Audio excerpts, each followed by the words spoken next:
It's a bird. No, it's a plane.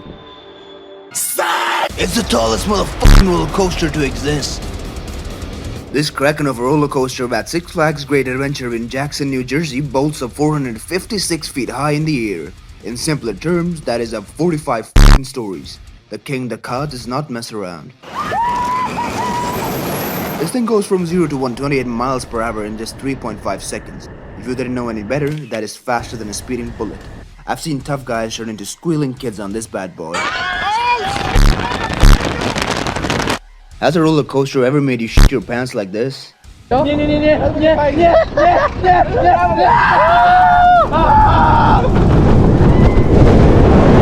if it has, then let us know down in the comments. And now, for the pièce de résistance, the drop. You plummet down the 456-foot tower at a stomach-churning 90 degrees angle like the laws of physics have just taken a coffee break. At this point, you'll be gripping onto that safety bar like it's the last donut in a police station. But hey, if you survive the King the Kai experience, you'll earn the ultimate bragging rights. You can proudly say you stared fear in the face and survived to tell the tale. If you made it to the end of the video, make sure you like and subscribe, and hit that notification bell so that you never miss out on our upcoming content.